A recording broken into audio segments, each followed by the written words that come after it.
Hola, buenas tardes, Gladys. ¿Cómo estás tú? Gracias por la llamada. Gracias a usted por estar estos minutos y para entrar un poco al tema de la centralización y la descentralización como estructuras organizativas, ¿no? Y para la toma de decisiones en el ámbito gubernamental, que sin duda juegan un papel crucial y dentro de, por ejemplo, marcos político-electorales, incluso de crisis de naciones, ¿no? En el caso particular de Venezuela, me comentaba, bueno, hasta qué punto esto entorpece o no dentro de lo que es el ejercicio y la aplicación de políticas públicas eficientes, por ejemplo, para lo que pretendemos todos, que es la calidad de vida, además, general del país. Sí. Bueno, Gladys, mira, ese es un tema que tiene mucha tela en nuestra historia venezolana, ¿no? Por una parte, hay que entender que en un primer momento, a partir de la independencia, había que crear un estado central, en el Mm, sentido de un estado capaz de controlar todo el territorio, porque el territorio de alguna manera estaba fragmentado, estaba disperso entre caudillos regionales, caciques y tal, que, bueno, de alguna manera impedían que la acción del Estado central pudiera hacerse efectiva en otros planos, en las provincias, en el interior del país, ¿no? Entonces, ese fue un trabajo que nos tomó desde 1810 hasta la muerte de Gómez.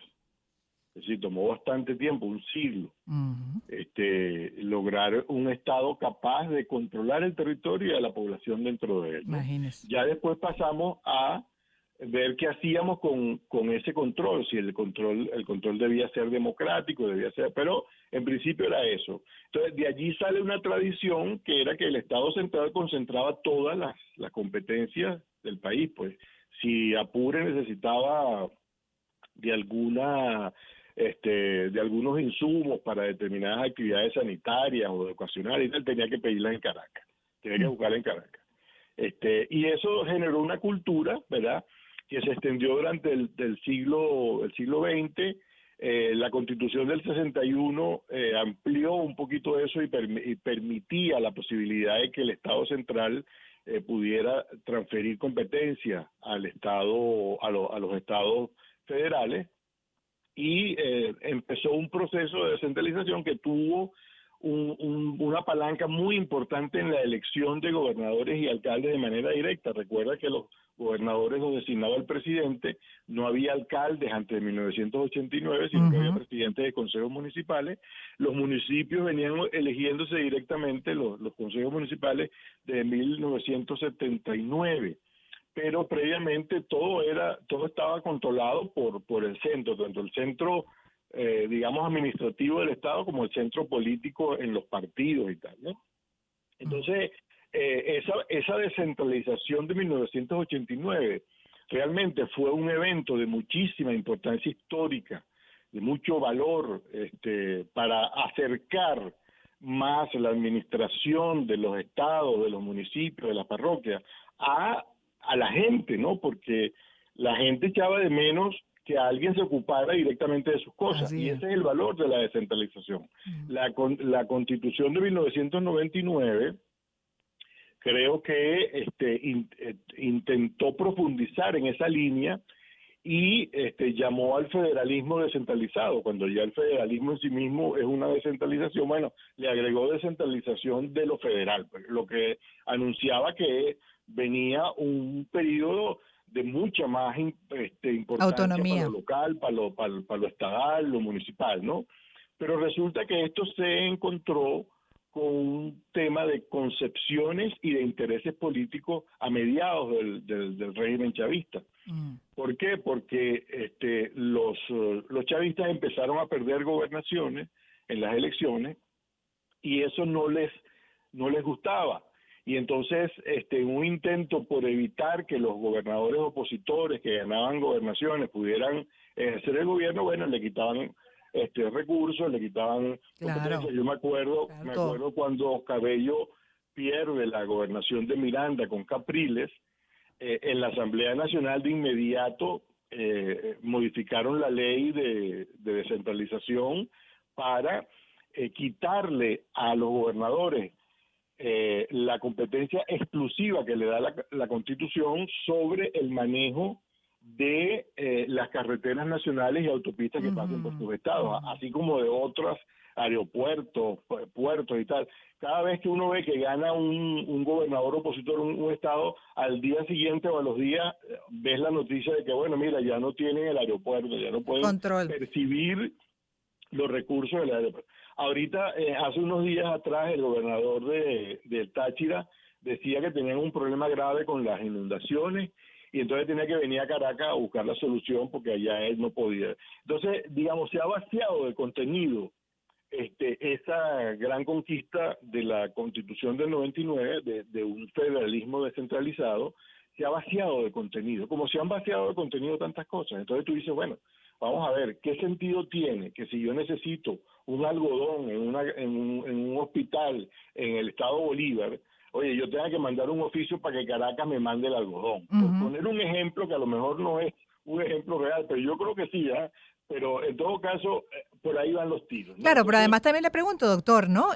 Dentro de lo que fue el desarrollo de este concepto de descentralización, que siempre, sin duda, además fue, digamos, que promovido por muchísimos sectores, sabiendo los beneficios, además que arroja esa autonomía local y que además se puede palpar en otras naciones, en otros países, pues justamente, ¿no? sí, Dentro de la estructura efectiva, organizativa y para la toma de decisiones también, además de políticas que favorezcan a esas poblaciones. En este caso estamos hablando del interior de Venezuela. Pero vemos entonces, doctor, que dentro de ese proceso quedó como mucha dependencia, ¿no? De ciertos recursos. En esa repartición, por ejemplo, que se estableció hasta constitucionalmente de los recursos, y bueno, como dentro de ese marco, como bien dice usted, ideológico, político, pues lamentablemente se fueron afectando. No sería, digamos, ahora, en un proceso de mejoras, en este caso, dentro del concepto por Estado y para favorecer a las poblaciones, ¿no sería mejor tratar de desvincular dentro de lo que tiene que ver con esa fuente económica y buscar la manera de que cada Estado pueda hacer su propia producción y también en esa autonomía ejecutar las políticas que favorezcan? bueno, pero claro, es que justamente la letra y el espíritu de la Constitución vigente Es ese. apuntan en esa dirección. Es decir, el desarrollo local es una consigna que entró en Venezuela con fuerza a finales del siglo XX. Yo me acuerdo que yo introduje un primer proyecto sobre el desarrollo local en municipios petroleros que apoyó la Universidad Simón Bolívar y estuvimos trabajando en eso. Ujú. Y había muchísimo interés porque efectivamente los pueblos venezolanos, el interior venezolano, lo que quiere es que hagan cosas, que le den respuesta a tantos problemitas que se pueden ir presentando, pero claro, en la medida que se presentó esta recentralización Mm. dentro del proceso político venezolano en el siglo XXI, bueno, se le fueron quitando Competencia. competencias que son propias y exclusivas de ellos. Hay competencias concurrentes entre el Estado central y los estados federales. Hay competencias exclusivas de cada poder y hay unas competencias residuales que son las que quedan, que no están ni para los estados ni para los municipios. Bueno, el Estado venezolano no estaba contento con tener tantas competencias, las quería todas. El Estado central, digo, las quería todas. Entonces, claro, ya allí con esa pretensión aborta cualquier Claro. posibilidad de descentralización efectiva y eficaz, y por eso hay cada vez más problemas en los municipios, en los estados. ¿Por qué? Porque los gobernadores están de mano atada, incluso los gobernadores oficialistas, porque todo esto es un rasero que se aplica por igual a todos. Claro, Bueno, más porque contra además los opositores. ya además en el Poder Central tampoco hay recursos. Entonces, ¿qué se reparte? ¿Cómo se reparte? Y se debilitó esa producción también de cada uno de los estados, lo que se pudo haber A eso se desarrollado en todas las suma. fortalezas de cada uno de esos estados que conforman la República. Entonces, por eso vuelvo al tema de cómo lograr, ¿no? Que verdaderamente cada estado pueda funcionar como corresponde dentro de esa autonomía, su propia identidad, su propio gentilicio en función de esa fortaleza y Bueno, atender las debilidades. ese debe ser un norte post 28 de julio, ¿no? De rescatar y recuperar la descentralización, para lo cual no tenemos que inventar, digamos, una nueva norma al respecto, una norma fundamental al respecto, ya la tenemos, y aprovecharla. Es cuestión simplemente Ponerla en práctica. de tener criterio descentralizador, respetar la Constitución y respetar a los estados y los municipios, porque Sí. aquí en el fondo hay un total y absoluto irrespeto a lo que los estados y los municipios tienen problemas como norte, como idea, porque bueno, el poder central se impone. Pues, No, y el problema, claro, además también, que por supuesto es una percepción válida, totalmente justificada de que todo se le da a Caracas, por razones que no claro, vamos a explicar ahorita, pero que bueno, pues ponen en una situación de precariedad y absoluta vulnerabilidad al resto de la población del país que no está en el totalmente, centro, que no está en Caracas. Entonces eso ajá, hay que atenderlo. Pero permítame un o todo segundo, hay que doctor. resolverlo por Caracas, o eso lo decidió Caracas y No, no es entonces, bueno, justo. Así es. este, entonces, No. bueno, mira, Un- te quiero mencionar un caso que es el opuesto al venezolano, pero diametralmente opuesto. Ajá, pero espérese un En el, momentico, lo voy a atrapar ahí porque me está diciendo que tengo que sí o sí hacer la pausa, porque corresponde, pero aguántemelo, atrápemelo, porque además de ese caso que voy a poner de ejemplo, que es diametralmente opuesto, también quiero que simplemente hagamos un repaso muy breve de lo que sí tiene que estar absolutamente conectado con el centro, con el poder central, ¿vale? Dentro de lo que es esa estructura organizativa, por ejemplo, de una república. Entonces, me gustaría que al regreso habláramos de lo que definitivamente tiene que estar vinculado y lo que definitivamente puede trabajar de manera independiente, puede construirse de manera independiente a ese poder central. En breve, por favor. Empezamos el año en su compañía. Circuito Éxitos. Caracas, Maracay, Puerto La Cruz, Puerto Ordaz, Barquisimeto, El Vigía, Guarenas Guatire, Mérida, Táchira, Margarita, Maracaibo, Maturín. Circuito Éxitos. Melodías de siempre. Sonidos en primera fila.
Empezamos el año en su compañía. Circuito Éxitos. Caracas, Maracay, Puerto La Cruz, Puerto Ordaz, Barquisimeto, El Vigía, Guarenas Guatire, Mérida, Táchira, Margarita, Maracaibo, Maturín. Circuito Éxitos. Melodías de siempre. Sonidos en primera fila.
Palabra sobre imagen.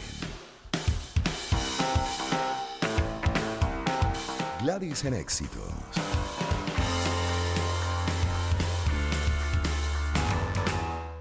Bueno, y aquí puede aplicar también palabras sobre realidades, ¿no? De lo que se ofrece hasta lo que se cumple, a lo que realmente se pone en práctica. Y hoy estamos revisando las estructuras organizativas, particularmente de lo que es pues una república, lo que es el concepto de centralización y descentralización, en el caso de Venezuela promovido desde hace muchísimos años, incluso puesto en práctica y bueno, bien explicado por el doctor Salamanca, nuestro invitado de estos minutos, justamente de cómo se ha ido desdibujando ese concepto de descentralización y pues las consecuencias, en este caso, para la calidad de vida de las poblaciones del país.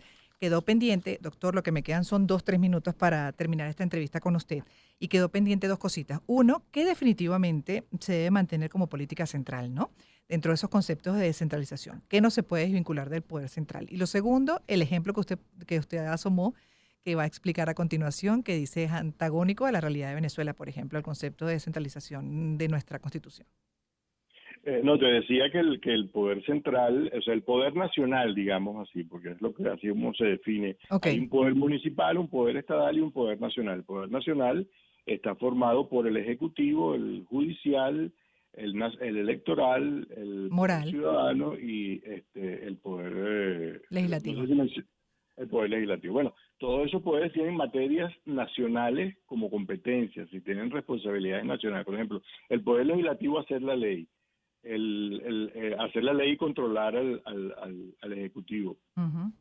Vigilarlo, pues supervisar el cumplimiento e incluso puede llegar hasta el tema de la sanción a un mandatario, ¿no? O sea, Sí. son competencias realmente muy importantes de mucha relevancia. El Poder Nacional, el Poder Ejecutivo Nacional tiene obligaciones, bueno, imagínate, desde nombrar a los ministros, al vicepresidente, dirigir la Fuerza Armada, declarar los estados de excepción, dictar leyes habilitantes, convocar a la Asamblea Nacional a sesiones extraordinarias, reglamentar las leyes, administrar la hacienda pública, decretar créditos adicionales, formular el Plan Nacional de Desarrollo, que tiene que ser aprobado por la Asamblea Nacional.